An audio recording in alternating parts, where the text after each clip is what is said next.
Olá, sejam muito bem-vindos a mais um vídeo aqui no canal. Para quem não me conhece, meu nome é Adriana Lopes Mota, eu sou farmacêutica bioquímica, com mestrado pela Faculdade de Medicina da Universidade de São Paulo e pós-graduação em farmácia estética. O segundo artigo que eu trouxe aqui para vocês no canal, ele é um artigo num formato um pouco diferente do primeiro artigo que eu trouxe, que era um trabalho propriamente dito. Esse é um artigo de revisão. Dicas e truques para injeção facial com toxina com anatomia ilustrada. Ele é um artigo do professor Sebastião Cotofana, publicado agora em 2022. Ele é um artigo com conteúdo bastante rico, por isso, algumas vezes, para que a gente possa aproveitar ao máximo toda a informação do artigo, eu vou trazer algumas imagens, algumas ilustrações que não são do artigo, mas cada vez que isso acontecer, eu vou sinalizar para vocês, tá certo? Quero mostrar aqui para vocês agora a carinha desse artigo. Eu gosto muito de trazer a carinha do artigo, porque muitas vezes a gente está em aula, está em congresso, e quando algum palestrante vai falar e você olha para o artigo e vê a carinha, você sabe mais ou menos o conteúdo. Por isso que eu gosto sempre de trazer, tá certo? Vamos seguindo.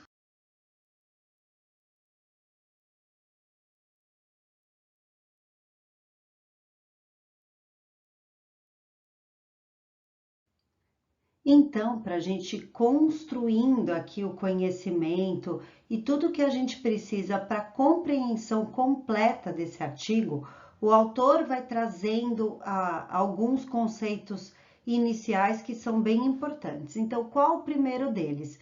Os tipos de fixação que nós temos entre músculo e pele na face. A biomecânica das injeções. Então, como que elas vão atuar, como que elas vão se comportar dentro do músculo. Aí vem a técnica de injeção e a avaliação do paciente para a gente conseguir otimizar o desfecho. Primeiro tipo de fixação, então, vamos começar a falar um pouquinho daquele conceito de fixação entre músculo e pele, é a fixação direta. Então, o que que isso significa? Todo o meu movimento de contração muscular, ele vai ser observado, a reação dele vai ser observada diretamente na pele. E em que regiões isso acontece? Na região aqui dos pelos da sobrancelha e na região perioral, tá certo? Essa figura, ela não é do artigo, eu trouxe só para ilustração. Seguindo aqui, a gente tem o segundo tipo de fixação, que é a fixação indireta. Aonde a gente observa esse tipo de fixação indireta? Nessa região do frontal. Então, eu vou trazer aqui uma foto que ela não está no artigo, é uma foto também de um artigo do professor Sebastião Cotofana, publicado em 2022. Eu vou pegar o pointer aqui, agora eu vou olhar um pouquinho aqui para a tela para poder mostrar para vocês bem direitinho. Então, nesse tipo de fixação indireta, o resultado da contração muscular, ele não é diretamente observado na pele. Por quê? Porque a gente tem algumas camadas entre pele e músculo que a gente pode observar. Então, aqui nessa área branca a gente vê a pele, logo abaixo da pele, bem acinzentado aqui, a gente vê o tecido subcutâneo. Nessa região cinza clara, a gente vê o músculo frontal. Aqui, eu não sei se vocês conseguem ver, mas existe uma linha branca, tanto em cima quanto embaixo do músculo. Essas duas linhas brancas indicam a presença de fáscias musculares. Então, a gente tem uma fáscia suprafrontal, que está acima do músculo, e uma fase subfrontal, que está abaixo do músculo. Então, o que a gente enxerga no momento da contração muscular nessa região do frontal é a interação entre pele, tecido subcutâneo, fáscia e músculo. Uma pessoa com uma camada de gordura mais espessa, a gente vai enxergar menos o reflexo dessa contração na pele. O terceiro e último tipo de fixação entre o músculo e a pele é o tipo de fixação frouxa, tá? Antes da gente começar a falar desse tipo de fixação propriamente dita, queria relembrar alguns conceitos que a gente viu lá quando estudamos a anatomia, que no meu caso foi no primeiro ano de faculdade. Então, quando eu comecei a estudar, eu senti necessidade de retomar esses conceitos, E o primeiro deles que eu senti essa necessidade foi, por incrível que pareça, estudar plano de corte, tá? Então, a gente tem 3 tipos de planos de cortes anatômicos. Então, eu vou falar do primeiro deles, que é o plano sagital. O plano sagital, ele divide o nosso corpo em direito e esquerdo, tá? E a nossa face, esse plano sagital, ele vai dividir a nossa face em 3 regiões distintas, que é a medial, a central e a lateral. Mas eu já retomo para falar um pouquinho de cada uma delas. A gente tem o plano de corte coronal, que vai dividir o nosso corpo em face anterior e posterior. Ele divide dessa forma. E a gente tem o plano de corte transversal, que divide o nosso corpo em plano superior e posterior. Voltando lá para um pouquinho do plano sagital e aquelas 3 divisões, né, traçando uma linha reta na vertical, que vai da órbita até a mandíbula, a gente tem essa separação entre a região central e lateral do rosto, e essa região ela é dividida por estruturas extremamente importantes, que são os ligamentos retentores, tá? Esses ligamentos retentores, a gente tem 5 na face. A gente tem o temporal, a gente tem o... Deixa eu pegar aqui o pointer. A gente tem o temporal, a gente tem o orbital, a gente tem aqui embaixo o zigomático, o malar e o masseter, tá? Os ligamentos, como que eles são, então, em termos estruturais? Se a gente pensar neles em termos estruturais, eles são como uma árvore, que eles saem do periósteo e vão se enraizando até chegar no ismás e vão se enraizando ainda mais até chegar na derme. Deixa eu trazer aqui uma fotinho para vocês, que eu acho importante. Deixa eu só tirar o pointer, né? E para poder clicar. Então, eu vou trazer aqui. Lembrar que a pele, quando a gente faz o corte sagital, o nosso rosto, ele é dividido, vamos falar do ponto de vista didático, porque em algumas áreas a gente tem mais camadas, em outras áreas a gente tem menos camadas, mas ele é dividido em pele, tecido subcutâneo, músculo. Acima do músculo nós temos o ismás, que é o sistema músculo-aponeurótico. Logo abaixo do ismás nós temos o periósteo. E ligando essas camadas todinhas nós temos quem? Os ligamentos de retenção, ou ligamentos retentores, né? Com essa conformação semelhante a uma árvore, tá? Do ponto de vista funcional, o que é importante também a gente entender? Que os padrões de contração, ou que a gente enxerga na pele quando a gente contrai as demais regiões, ele é reflexo dessa interação entre pele, entre tecido subcutâneo, ismás e músculo, tá? Lembrar que o ismás, ele não é uma camada única, ele é uma rede tridimensional composta de colágeno, elastina, lóbulos de gordura e tecido conectivo com fibras extremamente fortes, tá certo? Então, é interessante, é importante a gente pensar que à medida que a gente envelhece, que a gente perde colágeno, que a gente perde elastina, a gente vai ficando com uma face menos móvel, uma face mais congelada. E também é interessante a gente pensar que quanto maior a nossa camada subcutânea, menor o reflexo da contração muscular na nossa pele. Aqui trazendo uma terceira e última foto, que eu acho interessante, que traz aqui a localização dos ligamentos retentores, que são estruturas extremamente importantes e relevantes para a sustentação da pele. E aqui eu achei importante trazer o nome de cada sigla para ficar registrado aqui na aula para vocês. Falar agora aqui um pouquinho para vocês da biomecânica dos neuromoduladores, das injeções e o que é necessário a gente entender. Então, como é o comportamento dos neuromoduladores no tecido humano? Os neuromoduladores, eles são substâncias solúveis, então a gente tem que entender que ele vai ter um comportamento semelhante à água no tecido humano. Então, a hora que injetarmos esse produto no músculo, ele vai formar uma esfera. Aí, os fatores que vão influenciar o comportamento dessa esfera vai depender de volume injetado. Então, se eu injeto muito, essa esfera vai ser maior, né? Como essa esfera que a gente vê aqui, deixa eu pegar o pointer, essa esfera, eu não peguei. Essa esfera que a gente vê aqui, se eu injetar pouco, a gente vai ver uma esfera bem menor, tá? Vai depender da velocidade da injeção. Eu convido vocês aí a fazer um teste. Pega assim um pirex de vidro, inverte ele, né? Deixa ele como se fosse uma mesinha, tá? Pega a sua injeção, coloca água e injeta rápido. Vocês vão ver que ele vai formar uma esfera mais alongada. Se eu fizer a injeção bem devagarzinho, o que que vai acontecer? Ele vai formar uma esfera mais arredondada, mais no formato como a gente vê aqui, ó, bem redondinha.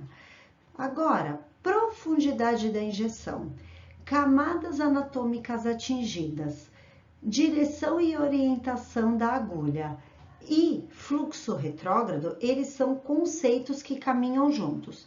Então, vamos lá, por que que eles caminham juntos? Quando eu faço uma injeção, uma aplicação de algum produto profundo, eu vou inserir a minha agulha como a 90 graus. Toda vez que eu vou inserir a minha agulha a 90 graus, o que acontece? Eu vou injetar o meu produto. Esse produto é um produto extremamente líquido, ele tem um comportamento semelhante à água. O que acontece? Esse produto migra através do canal de injeção. Então, o que que eu vou ter? Todas as camadas do ponto que eu injetei, que estão acima, elas vão ser atingidas por esse neuromodulador. Isso, para algumas situações, é bastante interessante. Nós vamos falar delas a seguir. Toda vez que eu faço uma injeção superficial, o que eu faço com a minha agulha? Eu inclino a minha agulha. Se eu inclino a minha agulha, eu vou querer atingir uma camada específica. Eu não vou atingir o que está acima dessa camada e muito menos o que está abaixo, a não ser que seja por absorção mesmo, mas eu vou ficar com aquele ponto bem localizado. E o fluxo retrógrado, ele vai ser menor, ele vai ser ali dentro dessa camada e na camada um pouquinho acima, porque ele vai ser bem pouquinho, porque a agulha tá no ângulo, né, mais inclinado, tá? Então, isso é importante a gente entender e a gente vai ver que para algumas situações é interessante a gente fazer um tipo de injeção, para a gente ter todas as camadas atingidas, e para outras situações não, é necessário a gente fazer uma injeção mais superficial para a gente ter apenas uma determinada camada atingida. Vamos falar disso especificamente para cada situação. Falar um pouquinho de avaliação de paciente agora e o desfecho estético propriamente dito. Então, quando a gente pensa em avaliação do paciente, a gente precisa entender a queixa desse paciente, para sim a gente fazer um plano efetivo e eficaz, priorizando o desfecho estético para aquela região que está sendo tratada. Então, a gente tem fatores que influenciam em maior grau o tratamento de uma determinada área e fatores que influenciam em menor grau o tratamento de uma determinada afecção estética com neurotoxina. Então, quais são os fatores que influenciam em maior grau? Então, onde eu vou tratar? Então, qual é a queixa do meu paciente e aonde eu vou fazer essa injeção para eu poder obter o melhor desfecho estético, levando em conta a anatomia individual de cada paciente. Como que eu vou tratar? Qual a técnica de injeção que eu vou utilizar? Eu vou utilizar uma injeção superficial? Eu vou utilizar uma injeção profunda? Qual a angulação que eu vou fazer da minha agulha? Tudo isso é super importante para a gente atingir o desfecho estético desejado do nosso paciente. Quanto que eu vou tratar? Eu vou tratar com um volume 2, com 2, com 3, com 4 unidades, para eu atingir esse desfecho estético. Isso é importante a gente entender e também vai ser abordado. Preparação do produto. É importante a gente seguir a preparação do produto, uma vez que a gente sabe que a toxina é uma molécula extremamente sensível. Fatores que influenciam em menor grau é a marca do produto propriamente dita, uma vez que a parte ativa da toxina, ela é igual em todas as marcas. Então, vamos começar falando aqui do primeiro ponto de tratamento, que são as linhas horizontais da testa. Então, vamos começar a falar um pouquinho de anatomia da testa. Vamos lembrar que essas linhas horizontais que a gente observa na testa, elas são reflexo de uma ligação indireta entre a pele e músculo, onde a gente tem um tecido subcutâneo abaixo da pele e acima do músculo. Então, o resultado que a gente vê aqui é o resultado de uma interação indireta. Vamos falar um pouquinho, propriamente dito, da anatomia dessa região da testa. Então, vamos lembrar que o músculo, essas linhas, elas se formam, essas linhas horizontais, por quê? Toda vez que a gente tem linha horizontal se formando, significa que elas são sempre contrárias ao padrão das fibras musculares. Então, se eu tenho uma linha horizontal se formando, significa que a minha fibra muscular, ela está na direção vertical. Então, eu tenho o meu frontal com as fibras dispostas na região vertical, dessa forma, região não, né? Dispostas dessa forma vertical. Tudo bem? Outro ponto que é importante aqui. Quando eu olho as minhas linhas horizontais, o que eu preciso observar? As linhas horizontais do meu paciente, elas são onduladas, como as minhas, ó, ou elas são retas? Se elas são onduladas, o que isso significa? Que aqui eu não tenho só músculo frontal, eu tenho galha poneurótica, tá certo? Então, o meu músculo frontal, ele vai estar numa distribuição mais lateralizada. Ao contrário do que eu vejo em mim, se eu vejo um padrão de linha reta, o que isso significa? Que eu não tenho aqui a galha poneurótica. Em alguns pacientes a gente vê esse padrão de linha reta. Então, o que isso significa? Que nos pacientes que eu tenho a galha poneurótica, eu vou direcionar o tratamento mais lateralizado, eu não vou tratar o meio. Se o meu paciente não tem galha poneurótica, o que significa? Que eu preciso tratar o meio. Outra questão anatômica que é bem importante que a gente precisa levar em consideração. O músculo frontal, ele é um músculo bidirecional. E o que isso significa? Ele levanta as minhas sobrancelhas quando eu contraio e ele abaixa a linha do meu cabelo, tá certo? E o que isso significa? Que existe um ponto onde esses dois movimentos se convergem. Esse ponto é denominado de C-line. Na maioria das pessoas, esse ponto de convergência, a gente traçando uma linha aqui vertical na nossa testa e medindo a altura da nossa testa, esse ponto ele fica em aproximadamente 60% da altura da testa. Então, numa testa de 10 centímetros, eu vou traçar, né, esse ponto da C-line, ele vai ficar aqui em 6 centímetros, olhando de baixo para cima. Tá, e por que isso é importante? Por que eu tô falando tudo isso? Porque quando a gente vai falar em desfecho, propriamente dito, quando a gente vai falar em evento adverso, o que pode acontecer? Apesar do músculo frontal não estar diretamente ligado com o movimento das sobrancelhas, se eu relaxar essa porção inferior, o que acontece? Eu posso ter o evento adverso, pitose das sobrancelhas. Por um outro lado, o que pode acontecer também? Eu posso, se eu não tratar em algum ponto mais lateralizado a minha região do frontal, eu posso hiperelevar as minhas sobrancelhas, porque eu só estou tratando essa região que faz a depressão das sobrancelhas. Então, o que vai acontecer? Ela vai relaxar e as sobrancelhas vão elevar demais. Então, pode acontecer isso. Então, contrabalancear isso é importante. Às vezes, o meu paciente tem algumas linhas aqui abaixo desse ponto da linha C de convergência e que muitas vezes ele quer tratar, tá certo? É importante, ele fica com essa região muito pesada. Então, como que a gente vai fazer? A gente vai otimizar a técnica de injeção. Então, se a gente olhar para o meu paciente, fizer essa divisão, respeitar aquela margem de mais ou menos 1 centímetro acima da sobrancelha, né? Porque essa região a gente não pode tratar, senão a gente vai ter pitose mesmo. O que que eu vou fazer? Eu vou distribuir 2 fileiras em zigue-zague, né? Nessa área onde eu tenho a parte que deprime as sobrancelhas e uma única linha reta nessa parte que levanta as sobrancelhas, porque a minha intenção não é pitose.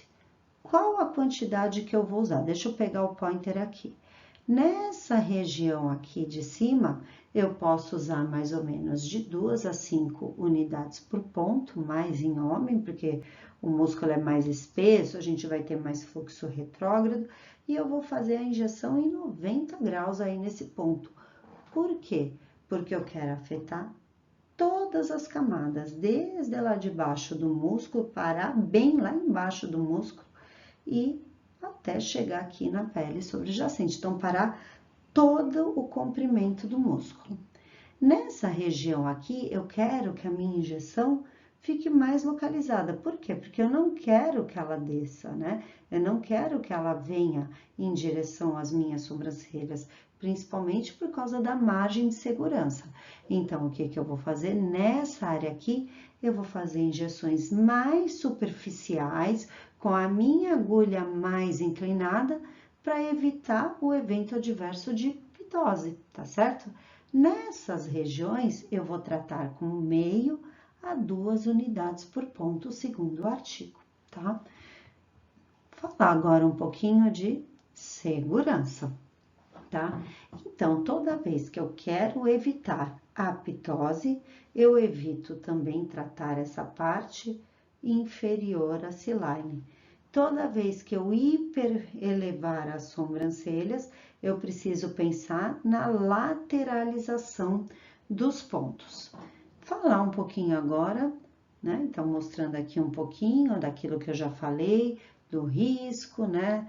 Daquela situação das linhas em onda ou em linhas retas e a influência da galha paneurótica. Falar um pouquinho agora das dicas e truques. Então, toda vez que eu pensar que eu posso ter uma hiperelevação das sobrancelhas, eu vou pegar o meu ponto alto aqui da sobrancelha, vou fazer um ponto de injeção a mais ou menos 1 a 2 centímetros e vou aplicar de 1 a 2 unidades. Dessa forma, o que que acontece? Eu evito a hiperelevação.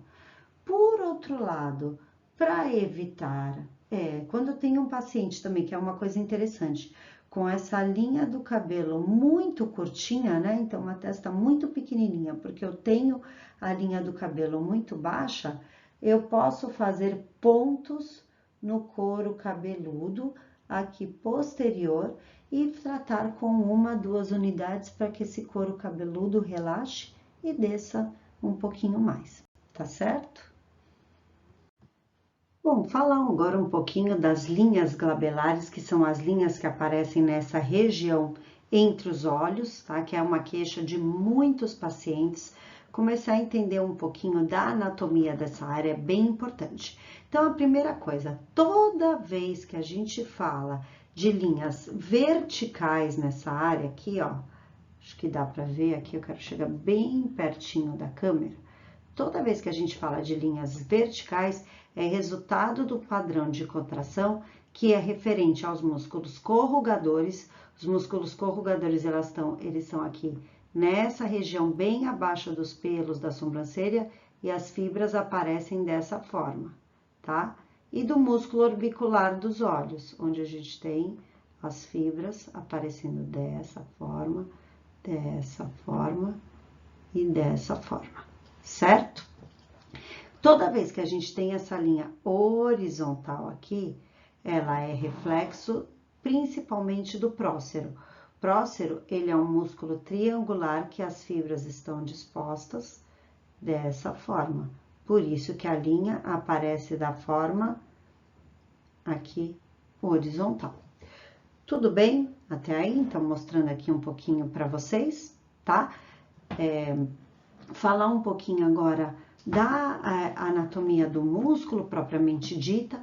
O músculo orbicular, né? O músculo corrugador e o músculo prócero, eles são músculos que influenciam junto com o frontal diretamente na posição das minhas sobrancelhas, tá? No caso do prócero, orbicular dos olhos e corrugadores, eles têm um efeito direto no posicionamento das sobrancelhas, tá? Quando a gente fala em desfecho e estético, tratar essas linhas aqui pode levar ao evento adverso que é a ptose da pálpebra superior. E essa ptose, ela pode acontecer por dois motivos. O músculo da pálpebra superior, ele tá aqui, ó, tá? Ele levanta a pálpebra superior. Ele tá localizado aqui, infraorbitalmente, na região da linha média da pupila. Então, por isso que é tão importante a gente traçar aquela linha média da pupila. O que acontece? Bom, quando eu vou tratar os meus corrugadores, principalmente cauda de corrugador, se eu chegar muito próximo aqui, eu posso ter a inoculação direta da toxina para o levantador da pálpebra superior e, consequentemente, relaxamento do músculo e ptose de pálpebra. Quando eu trato o orbicular dos olhos nessa região lateral, aqui existe um tendão, tá? Que é o tendão cantal do olho, tá? Ele fica mais ou menos aqui, então toda vez que eu vou tratar o orbicular, eu preciso respeitar essa margem de 1 centímetro para evitar que eu injete a minha toxina aqui e ela migre diretamente para esse músculo e derrube o músculo levantador da pálpebra superior. Então, se você respeitar essa distância de 1 centímetro e a linha média da pupila, você não vai ter problemas com ptose de pálpebra, tá certo? Bom, falar um pouquinho agora de técnica de injeção e voltando um pouquinho à anatomia, o músculo orbicular dos olhos, ele é um músculo estritamente subdérmico. Ele vai ter uma inserção óssea no rebordo, mas de maneira geral ele é subdérmico. Já prócero e corrugadores, prócero tem uma origem óssea aqui no osso nasal e os corrugadores na borda do orbicular, tá certo? Ele vai ter essa origem óssea bem definida. Então, se eu tratar diretamente esse músculo aqui, colocar a 90 graus aqui nessa região, o que que vai acontecer? Eu vou encostar no osso e a minha toxina vai migrar diretamente através das fibras que tem aqui sua origem óssea. Quando eu penso em tratar corrugador, ele começa bem aqui nessa região abaixo dos pelos da sobrancelha. Então, se eu tratar aqui, eu posso estar até influenciando, né? Ou dependendo da angulação da agulha, chegando em frontal ou disseminando toxina para o frontal. Então, foi que veio o ponto cotofana, que o que você faz? Você pode tampar aqui o forame, tratar a 90 graus aqui, ó, abaixo das sobrancelhas. O que que vai acontecer? A toxina, ela vai se dissipar através das fibras dos corrugadores, que estão dessa forma aqui. Essa técnica de injeção, ela tem sido extremamente eficaz, tem sido bastante usada, e tem artigo, inclusive do professor Sebastian, publicado dessa técnica, mostrando exatamente como faz, tá? Você pode chegar a precisar usar até 10 unidades por ponto de injeção. Então, você vai fazer esses 3 pontos, eu trouxe aqui no artigo. Então, um ponto aqui bem no osso nasal, 2 pontos aqui, olha, bem abaixo aqui dos pelinhos da sobrancelha, periósteo, tá? Às vezes, o paciente tem uma cauda do corrugador muito forte. Então, você olha, ela chega bem próxima aqui à linha média da pupila. Então, o que você vai fazer? Você vai tratar essa cauda do corrugador adicionando mais 1 ou 2 pontos de injeção. Lembrando sempre de respeitar a linha média da pupila e para evitar essa disseminação, você vai fazer mais subdérmico nessa direção para ele ir em direção ao prócero, não para ele ir em direção ao orbicular ou até ao frontal. Porque o que que acontece? Se você fizer mais de 3 pontos, 5 ou 7 pontos, né? Indo em direção ao frontal, o que que pode acontecer? Você pode derrubar essa parte das sobrancelhas. Então, o que que acontece? Você fica com essa parte medial muito baixa e você faz uma hiperelevação da parte lateral. Aí, o que que acontece? Como que você pode tratar essa hiperelevação? Pegar esse ponto alto, marcar mais ou menos de 1 a 2 centímetros de distância para cima um pontinho e tratar de 1 a 2 unidades de toxina por ponto para que abaixe. Lembrando que nesse caso você pode ter uma influência direta no posicionamento das sobrancelhas. Hipertrofia de masseter e emagrecimento facial. Então, vamos entender um pouquinho do músculo masseter. Primeiro, vamos falar de anatomia, tá? Então, o músculo masseter, ele é um dos 4 músculos responsáveis pela mastigação que vão contribuir predominantemente para o formato da face. Isso é de extrema importância nos pacientes asiáticos, né? Que por causa da sua forma facial redonda, né? Tem essa forma facial mais redonda, e na população de pacientes caucasianos que são afetados pelo bruxismo. O masseter, ele é um músculo que pode ser facilmente palpado quando a gente pede para o paciente apertar os dentes, né? E aí você consegue delimitar todinho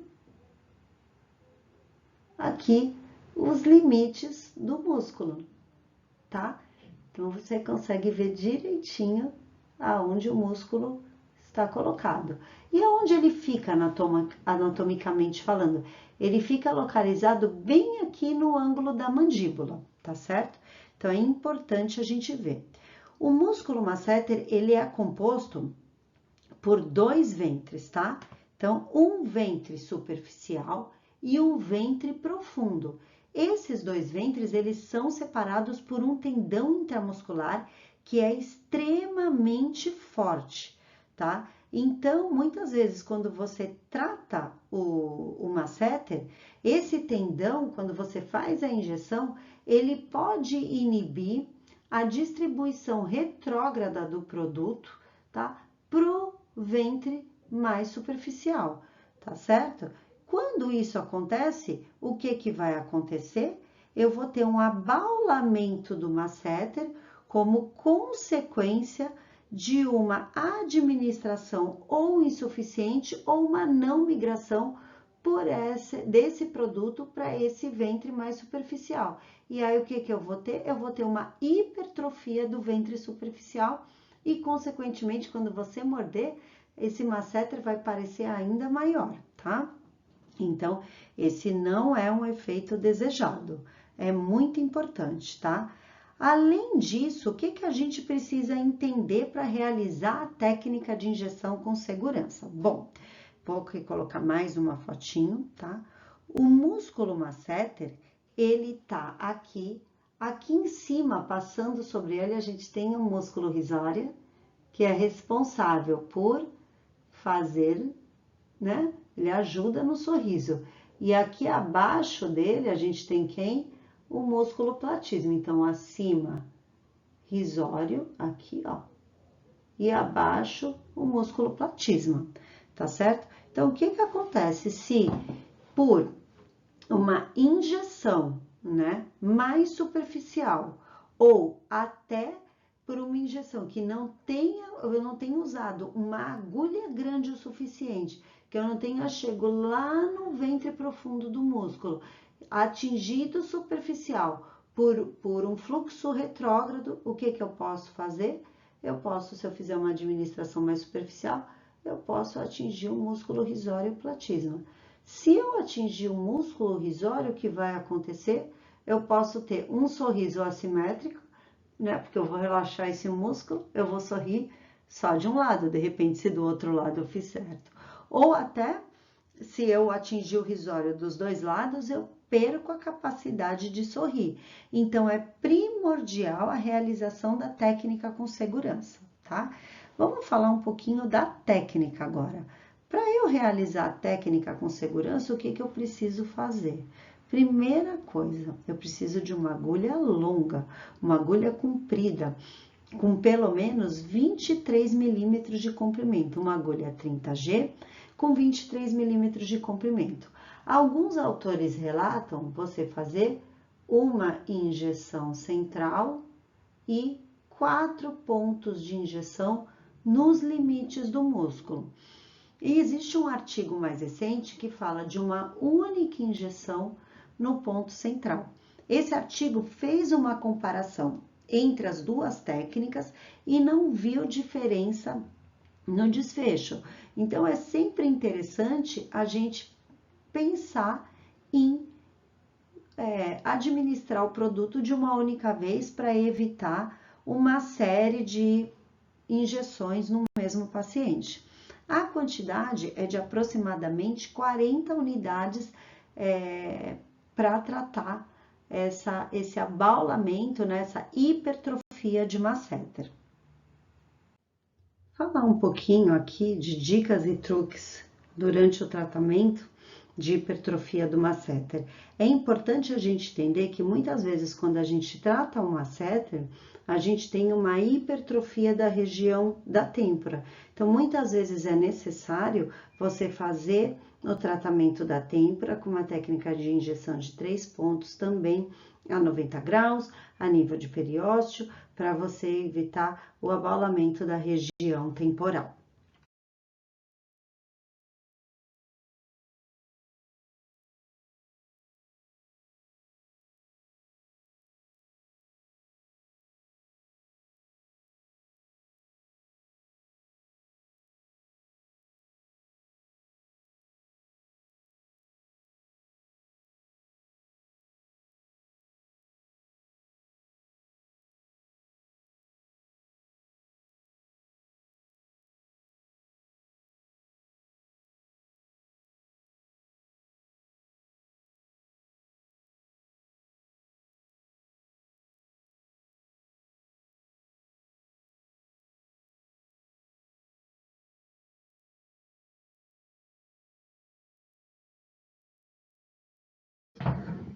Bom, queixo celulítico e sulco lábio mentual. Falar um pouquinho de anatomia, desfecho estético, técnica de injeção e dicas e truques. Então, vamos começar a falar um pouquinho desse músculo, né? Do músculo mentual que tem tanto a ver com essas disfunções estéticas. Então, a forma do queixo, ela é principalmente determinada pelo músculo mentual e ela varia bastante na aparência entre os sexos. Então, as mulheres, elas costumam ter um queixo mais pontiagudo e alongado, isso dá uma característica mais feminina à face, e os homens, eles têm um queixo mais quadrado e mais robusto, tá? O músculo mentual, ele também pode ser chamado mentoniano. Então, vamos entender um pouquinho esse músculo aqui. Então, deixa eu trazer aqui uma ilustração. Então, o músculo mentual, ele é um par de músculos, tá? Localizados aqui na mandíbula, um de cada lado, separados pelo frênulo. O que é o frênulo? É aquela faixa de tecido que a gente tem aqui na mucosa interna que conecta o centro da gengiva com essa parte aqui do lábio inferior, tá certo? O músculo mentual, ele tem uma origem, ele é óssea aqui no foramen mentoniano. Então, deixa eu trazer mais uma fotinho aqui para vocês, tá? Então, as fibras, elas têm origem aqui, elas têm origem óssea no foramen mentoniano e elas vão descendo, tá certo? Até atingir aqui o tecido subcutâneo. Então, a gente vê, ó, deixa eu pegar o pointer, a origem óssea e elas vão indo aqui, ó, descendo em direção ao tecido subcutâneo. Quando a gente faz a contração desse músculo, o que acontece? O queixo ele sobe, o lábio inferior everte e a gente forma duas situações estéticas aqui. O sulco lábio mentual e essas irregularidades aqui no queixo, tá? Que são chamadas de celulite de queixo ou queixo celulítico. Anatomicamente, o que a gente precisa prestar atenção e que é bastante importante aqui? Então, aqui a gente tem o mento, né? O músculo mentual. A parte superolateral do músculo, a gente tem quem? O depressor do lábio inferior. Então, se a gente, na hora de tratar o queixo celulítico, eventualmente pegar o depressor do lábio inferior, o que vai acontecer? A gente vai ter a queda do lábio, tá certo? Então, precisa tomar bastante cuidado na hora de tratar. Falar um pouquinho agora de evento adverso, tá? Apesar do músculo ser um músculo majoritariamente negligenciado, o tratamento do mento com neuromoduladores pode influenciar a forma facial, mudando um rosto de quadrado, principalmente um rosto feminino que está mais quadrado, você pode alongar e deixar esse rosto mais pontiagudo, feminilizando o rosto.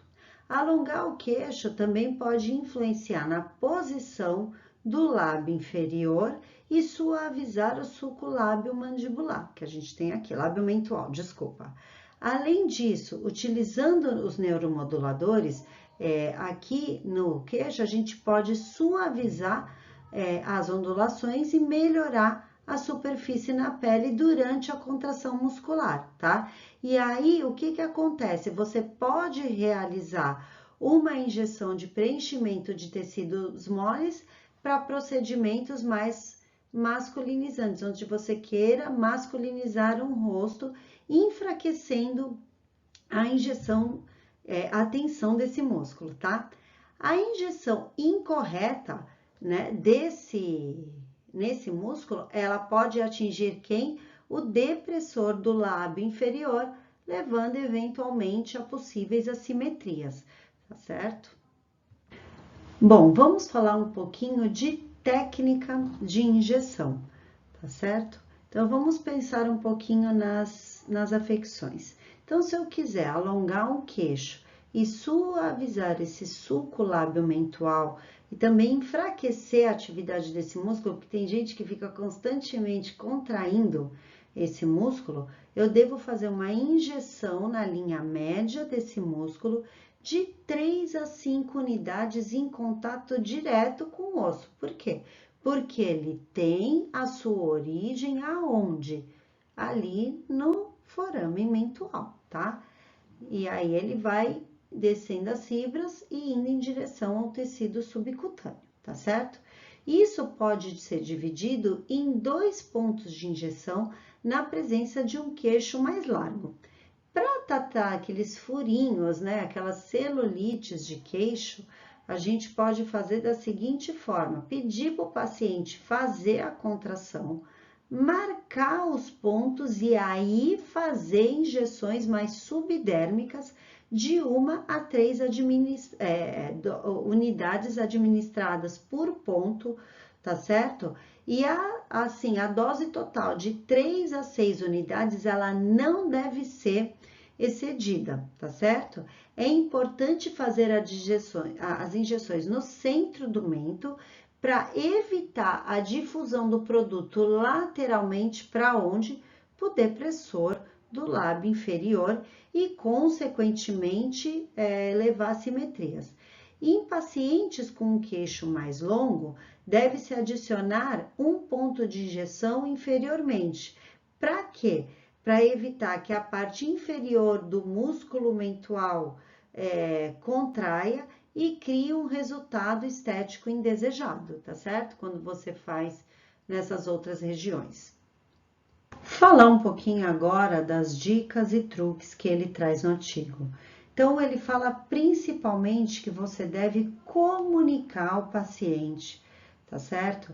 antes de realizar a injeção de toxina nessa região, explicar sobre a ocorrência de mudanças no padrão de movimento dessa região, contração do queixo e lábio inferior, tá? A gente precisa fazer um acompanhamento muito rigoroso do paciente caso o depressor do lábio inferior seja afetado.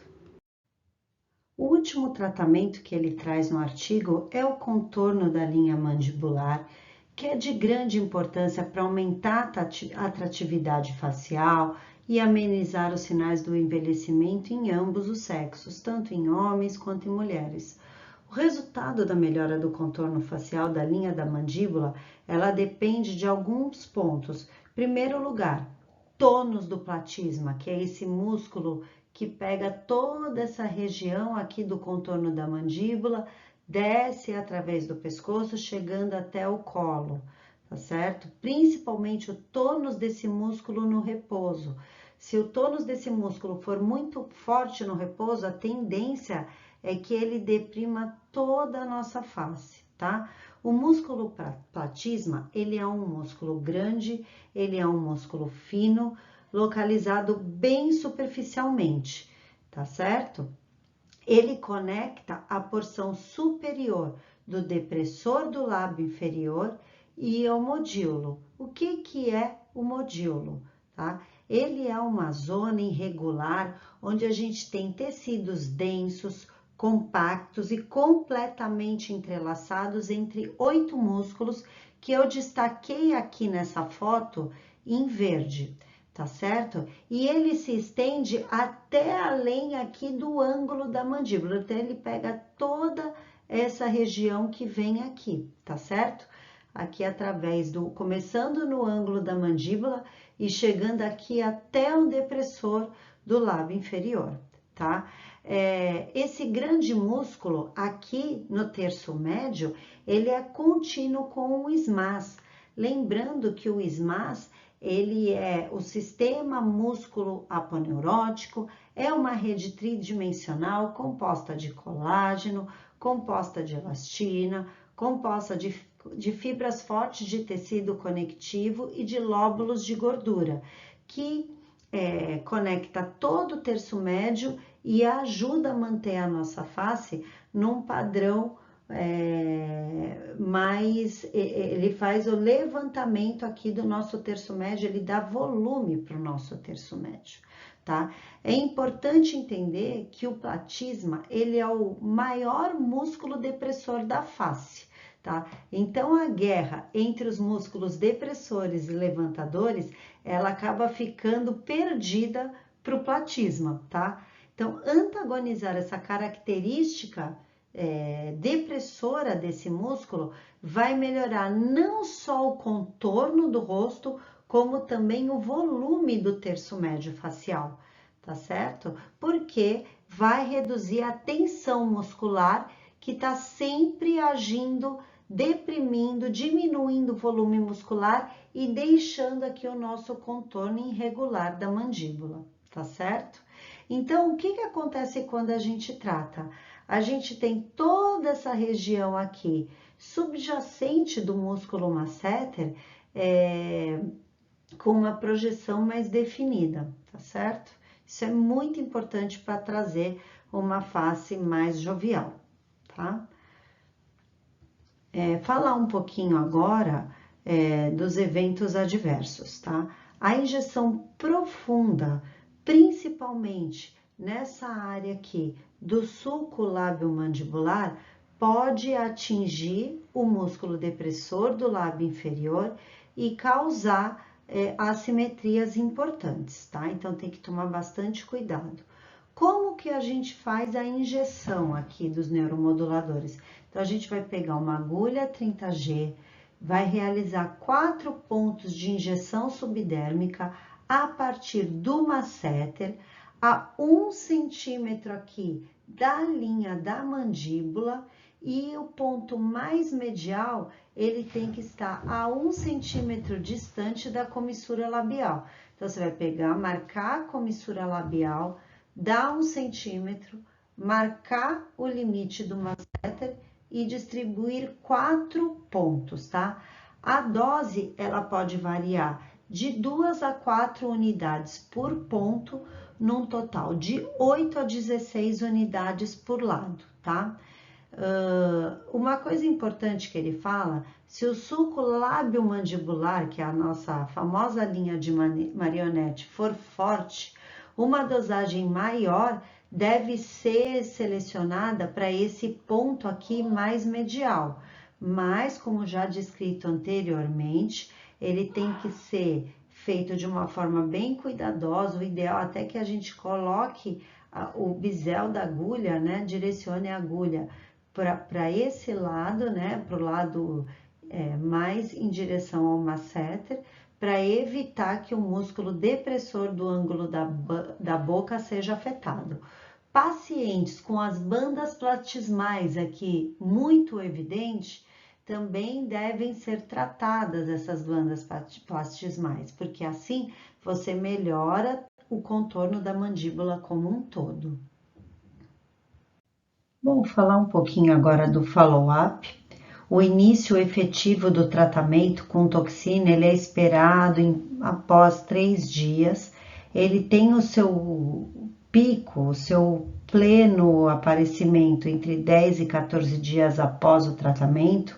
A gente recomenda para o paciente sempre pedir que monitore as assimetrias, que faça as mímicas faciais para monitorar as contrações e monitorar o tratamento quanto à intensidade também. Se resultados assimétricos começarem a aparecer, orientar o paciente a uma visita adicional para que a dose contralateral possa ser planejada, tá? E ajustada.